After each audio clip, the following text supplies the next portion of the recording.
boys. This is the video that I saved up. I wanted to watch it like 2 days ago. I think it was released on the 1st, but I waited patiently. Killed by its own creator.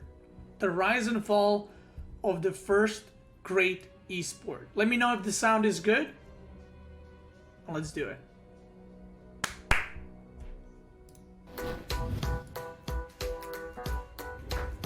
Test. Too loud, too good? A queen falls. But Scarlet on the regroup is... Oh my god! Oh my god! Oh my god! The crowd at their feet! Scarlet, the most incredible game! In many ways, StarCraft gave birth to esports as... This is the guy that... Oh my god, they had that one video where it was so stupid because someone said some word and this guy was like so offended by it, and the video got like bajillion dislikes. What was the video about? It was this guy, right? I'm gonna try to find it later. We know it. From literally being launched into space to drawing thousands of rabid fans to arenas, it was a legit esport before the word was even... Maybe it's not him. In terms of the sheer number of participants, the coverage, and the money at stake, StarCraft used to be the biggest esport on the planet. But now, it's hard to feel like it really even matters. So what happened? What toppled the king of esports?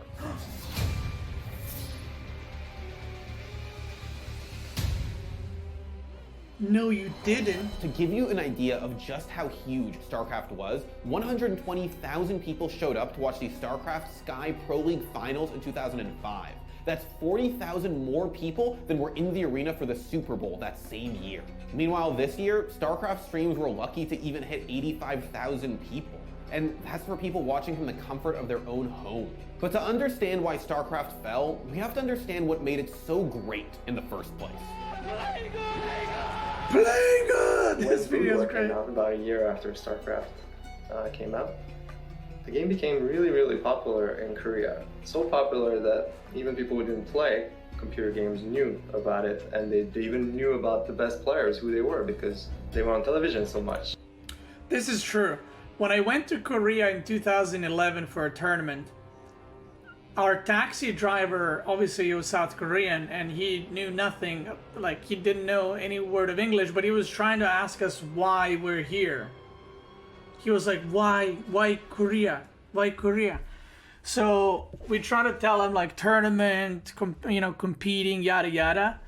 And then I started naming players from StarCraft 1 and I said StarCraft and he was like, oh, StarCraft II. And I was like, yeah, and he was like, oh, he's like, I watch, or whatever he said, I don't remember. But many people know about StarCraft in Korea, like regular people. Not like gamers, just like people in the street will know about StarCraft. Back when gamers were still considered basement-dwelling losers in the West, pro StarCraft gamers in Korea were revered as gods. Got in a taxi coming from the airport, and there was a poster. And I think it was a box Top theater advertising impression something or other. And, I think I made some sort of remark. And the taxi driver then proceeded to tell us that he was training to become a professional gamer. And this guy was probably in his 60s. And yet here he was, going down to the LAN cafe, the PC bangs, every other day after work to practice Brute Ball. And it was only then I suddenly just went, okay, this is kind of crazy shit. This is way bigger than it is in the West.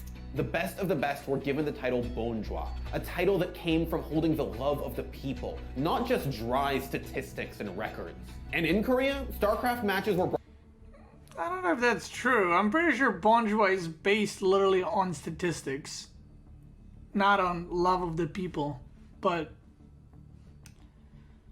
I mean, I've never heard of that before, but...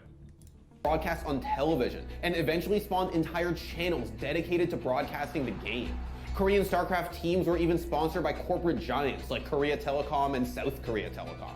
So what happened was these PC bangs sprung up all over Seoul and all over Korea, which allowed players to go in and spend free time at very little cost on high quality PCs of the time anyway, and they all came preloaded with Brute Ball. So suddenly you've got all of these things combining. TV looking for, new stars, sports people looking for new sports stars, brands looking for young, males in particular, but also women, to advertise their products. And here comes this massively popular, effectively free game that people can play in PC bags. And so it was a perfect storm.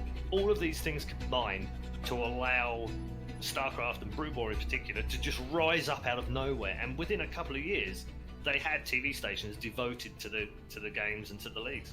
By the mid-2000s, StarCraft had a fully built-out esports infrastructure in Korea, one that was used as a model for the West. But StarCraft got so big so fast that there was little room for growth.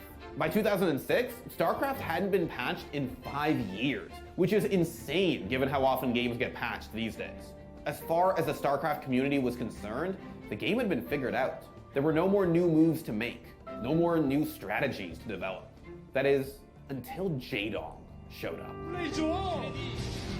Dude, I got chills from that. Jaedong's rivalry with Flash, the greatest StarCraft player of all time, revitalized the game. With these two, you don't need qualifiers. These are actually just the greatest gamers ever. But at the end of the day, they were still playing a decade-old game. The StarCraft community needed something new. Hell, it's about time. StarCraft II Wings of Liberty was the beginning of a new chapter for the game. Slowly but surely, it pushed Brood War out of the competitive arena. And for a few glorious years, StarCraft II was the biggest esport in the world. Oh my god! Oh my god! No Archons! Where's his Archons? He needs to get them in there! He cut down the Archons before it was time. And the Void Rays come out! And Archon goes in! And Archon goes in! Get in there! Oh my god, what are we seeing? Inside Star! This is madness! Oh my god! It's gonna kill this army! Oh, the PCs are all going down! I can't believe what I just saw! And unlike Brood War, Wings of Liberty was bigger than just South Korea. Guys, make some noise! Stefano is the WCS European champion! StarCraft II was unstoppable, at least until Heart of the Swarm happened. Heart of the Swarm When they added free units.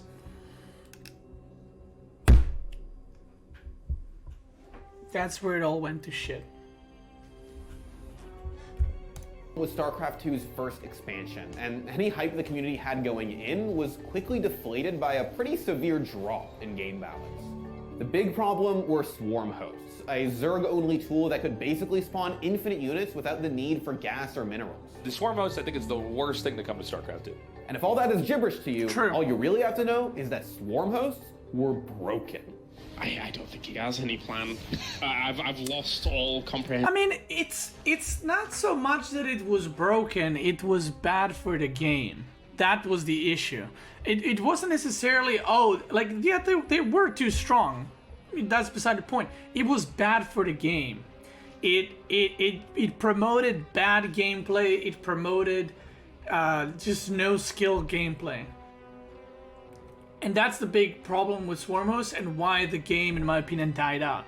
The games were no longer fun. They were like resident sleeper kind of games. And it's like if it got to that point, you just stop watching because the game can't end for the next 30 minutes. I love camping games. I do too, but this was the wrong kind of camping game. That's the thing. There's the camping game where it's like, you're harassing, you're dropping Widow Mines, you're dropping Marines, you're tanking to Battlecruiser, Protoss is tanking, Protoss is doing War Prism drop. This was just camping. This was just Swarm Host, tanks, and they just, for 30 minutes, nothing else. Of what he could do from here, there is no answer. I really feel there is no answer. The amount of games we've had like this, so if you look at the minimap, when I pause the video, you guys can see the bottom left properly. The map is mined out. Like, both players mined out. Firecake has a huge bank, and 4GG is in his main base with tanks. Firecake has only, Swarm Hosts, and he's just waiting. And they're both waiting. There were so many games like these, because this is not a stalemate, because technically the units are still dying, so. Swarm Host meant that every Zerg player just wanted to slow the game down to a crawl. And who could blame them? If it worked, they were gonna win the game. I mean, that's true as well. Game number 1, and he knew that for a long time, as did we, but in the end, patience wins out. And sure, there was a cool match every once in a while, but most people were complaining that StarCraft just wasn't fun to watch anymore.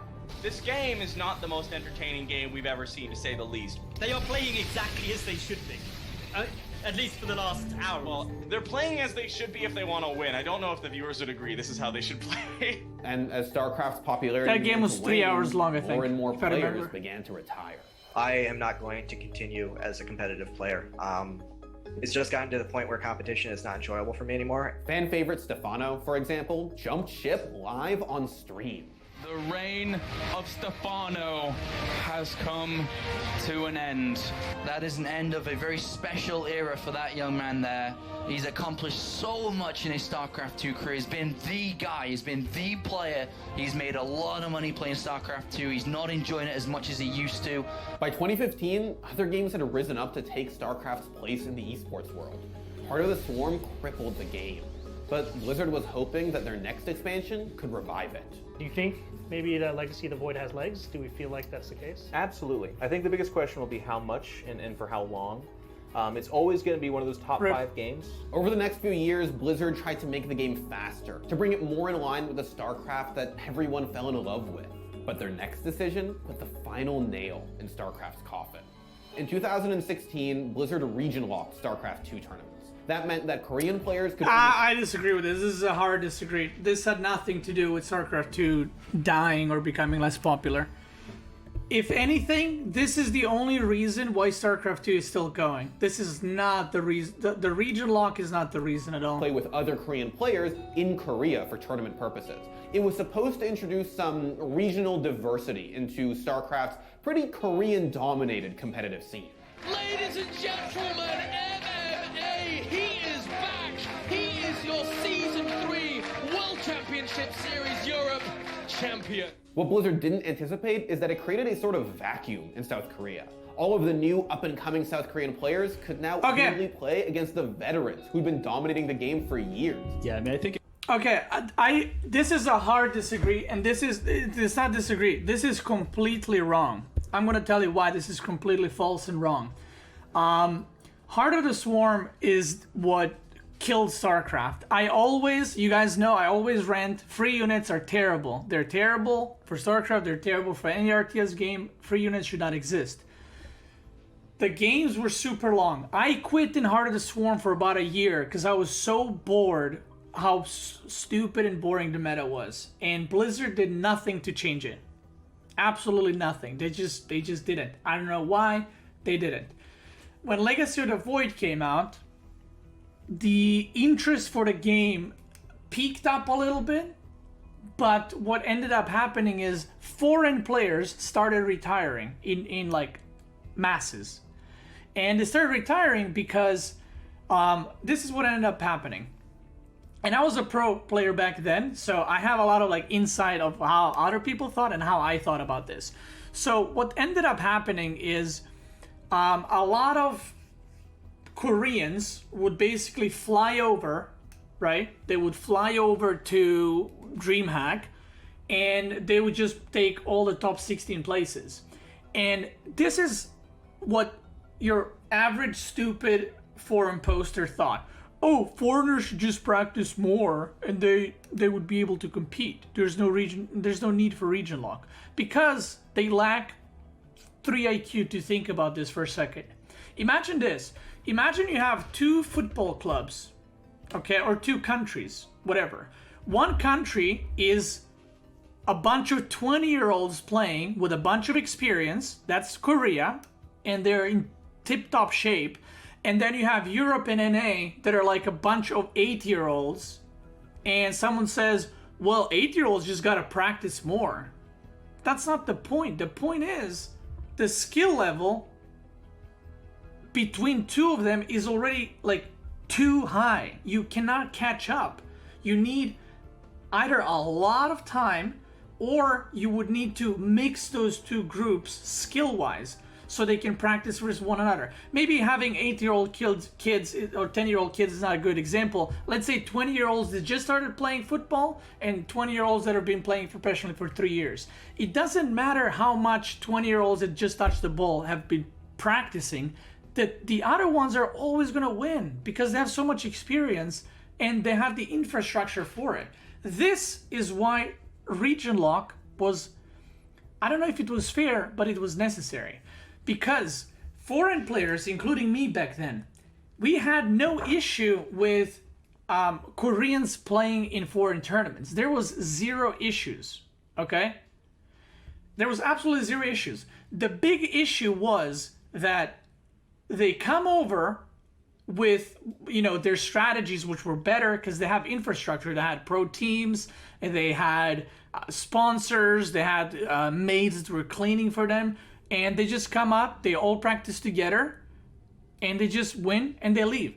Now, what foreign players were always saying, if Koreans moved to Europe or moved to NA and had to play on a European server or NA server, we have no problem with them playing foreign tournaments, because then foreign players can practice against them, you know, like on the ladder every day, and we can improve, we can catch up. So there was a period of time in Heart of the Swarm where I think like 10 Koreans moved to Germany to play in WCS EU, because that was a rule for a bit. And the skill of EU players went up quite a lot in that time because we were practicing against Koreans on the ladder. So the skill gap was closing. Does that mean we would dominate in 6 months? No, but the skill gap was closing. And this is the main issue. What Blizzard realized in Legacy of the Void, that there's no point to organize these kinds of tournaments because Koreans just fly in, you know, take all the money and leave, and foreign players get left with no practice, no ways to improve, because you can't have a team house as easy as in Korea, because Korea is a country, Europe is a continent, and you would need to fly players from different countries into one country, and, you know, yada yada. Plus Koreans had coaches and stuff like that. So I completely disagree that region locking has anything to do with StarCraft II falling. What had a major deal falling, which is not mentioned in this video, I feel like probably at all, unless it's mentioned in the next minute, he said that there was no young blood in Korea because of WCS region locking. That's not true. The reason why there's no young blood in Korea, or back then and now, is because Life ruined Korean pro gaming for StarCraft II forever. Once he did the match fixing and once he got arrested for it, all the sponsors pulled out. SK1, LG was sponsoring a lot of teams. All the sponsors pulled out because they didn't want to do anything. They didn't want to have anything with a game that's associated with match fixing by the biggest player at that time, which was Life.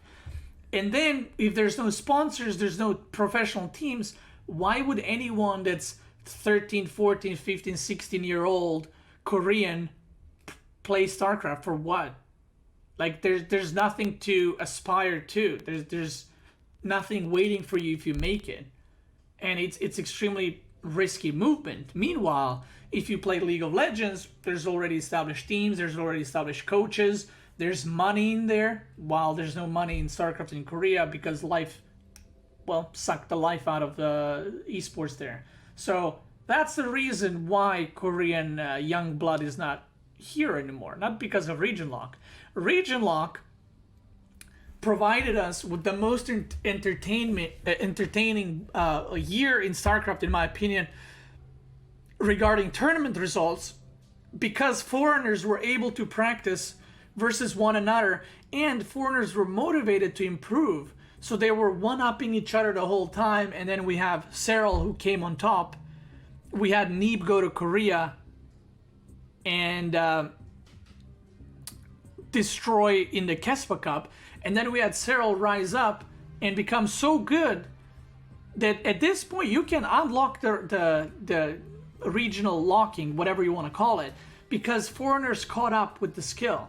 And I do believe that top 10 of foreign scene and top 10 in Korean scene are, maybe they're not exactly equal. I do think Cyril is just better than all of them. But I do think that that match would go 6-4 either way if you take the best foreigners. We saw Dark struggle to beat Showtime at BlizzCon. Or was it Rogue? I think it was Dark. Or Rogue, doesn't matter. Special is already like beating them and stuff like that. So, in South Korea. All of the new up-and-coming South Korean players could now only play against the veterans who'd been dominating the game for years. Yeah, I mean, I think it's definitely unfair, right, on an individual level. Koreans are subjected to a different set of rules than foreigners, a much stricter set of rules. Like, intuitively, that will just strike a lot of people as being unfair. In general, as the Korean scene has progressed, the lower tier and mid-tier players have kind of all dropped out, whereas the top tier players are still playing. Without new blood, the game stagnated. Then sponsors began to drop out, moving on to more lucrative games like League of Legends, Dota. That's not true. Sponsors didn't start dropping out then. Sponsors started dropping out with live dead match fixing. And another thing, they could have. So GSL used to have Code A and Code S. Why did Code A stop? Code A was supposed to be the entry point for the noobs.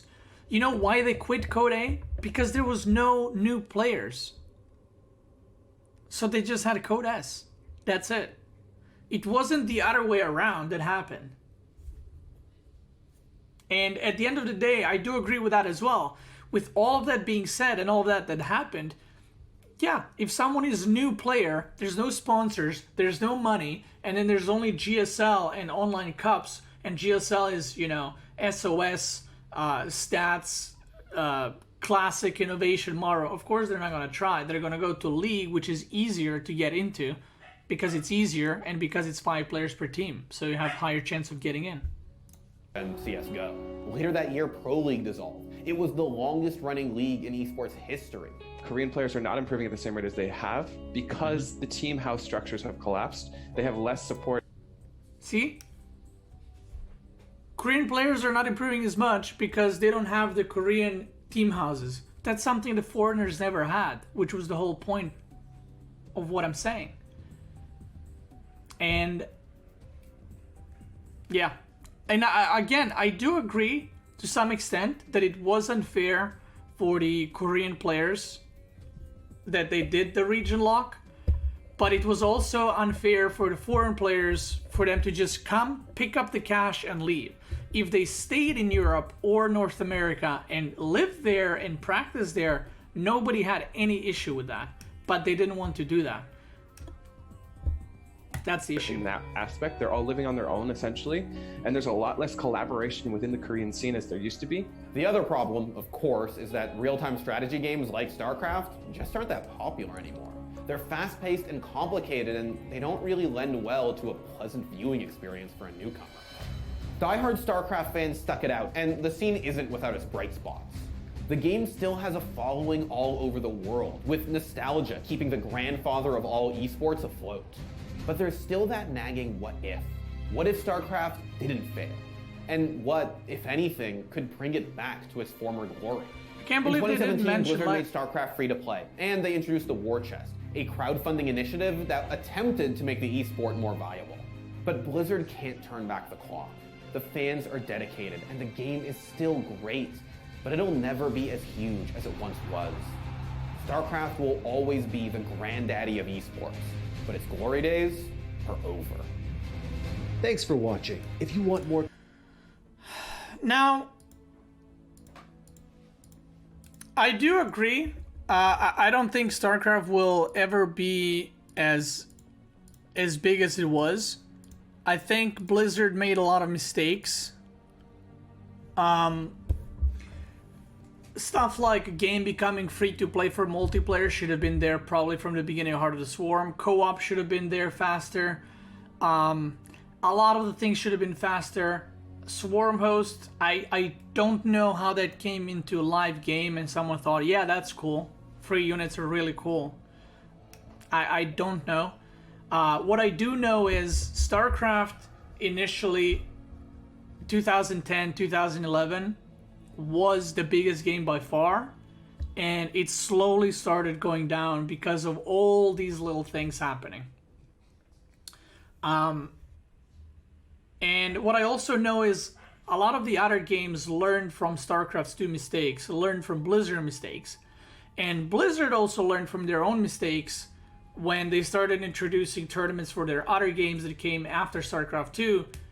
They didn't do them the same way esports-wise as they did StarCraft II. They made sure to add, you know, skins, like war chest kind of things much sooner.